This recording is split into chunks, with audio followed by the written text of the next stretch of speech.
আপনি 99 বার ব্যর্থ হবেন, কিন্তু আপনি একবার সাকসেস হবেন। ওই একবার যে সাকসেস হবেন, ওই 99 বার যে পরিমাণে ব্যর্থ হয়েছেন এর থেকে হাজার হাজার গুণ আপনি সাকসেস পেয়ে যাবেন ওই একবারে। কেননা আপনি ব্যর্থ হয়েছেন, ব্যর্থ হয়েছেন, ব্যর্থ হয়েছেন, ব্যর্থ হয়েছেন, আপনি লেগেই ছিলেন, আপনি ওখানেই পড়েছিলেন, আপনি ওখান থেকে পালিয়ে যাননি, আপনি ওখান থেকে সরে যাননি। আপনার দ্বারা কিছু হচ্ছে না, কিন্তু আপনার ভিতরে একটা আত্মবিশ্বাস ছিল যে আমার দ্বারা হচ্ছে না, কিন্তু আমি একদিন ঠিকই হব। ওই একদিনটাই আপনার জীবনে আসবে। আপনি 99 বার ব্যর্থ হলেও ওই একদিনটা আপনার জীবনে ঠিকই আসবে, কিন্তু ওই একটা দিনের জন্যই আপনার অপেক্ষা করতে হবে, আপনার লেগেই থাকতে হবে, আপনার চেষ্টা আপনার চালিয়ে যেতে হবে।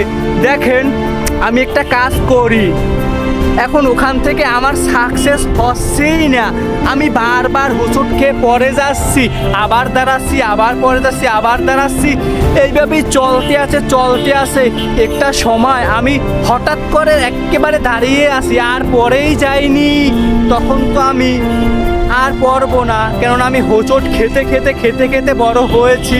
আমি পরে গেলেও আমি আবার একলাফে উপরে উঠে যেতে পারবো, কিন্তু শুরুতে কিন্তু একলাফে উঠে গেলে, হোঁচট খেয়ে পড়ে গেলে আর উপরে ওঠা যায় না। তাই আমাদের জীবনে যেটাই হয় ভালোর জন্যই হয়। দেখেন, আপনি শুরু করেছেন, আপনার দ্বারা হচ্ছে না, আপনার জীবনে ফেলিয়ার আসতেই আছে।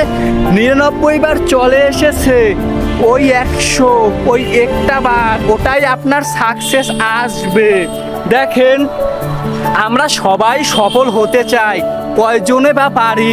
সফলতার আগে ব্যর্থতা দিয়েই শুরু করতে হয়। সবার জীবনেই একটা ব্যর্থতার স্টোরি আছে, কারোটা ছোট, কারোটা বড়। তাদের থেকেও আপনারটা হয়তো, আমারটা হয়তো অনেক বড়। আপনি আমি চেষ্টা করি, আপনার আমার হচ্ছে না, না হলে না হোক, আমরাও তো ইতিহাস গড়ব। তাহলে ভয় কিসের? লেগে থাকতে হবে, ওই একদিন যেন সাকসেস হব।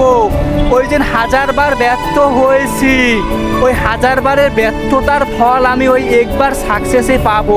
ওই পর্যন্ত তো আপনার আমার লেগে থাকতে হবে, লেগে থাকলেই হয়ে যাবে। দেখেন, 99 বার ব্যর্থ হব, তারপরেও যদি লেগে থাকতে পারি ঠিকই একবার সাকসেস হব ইনশাআল্লাহ।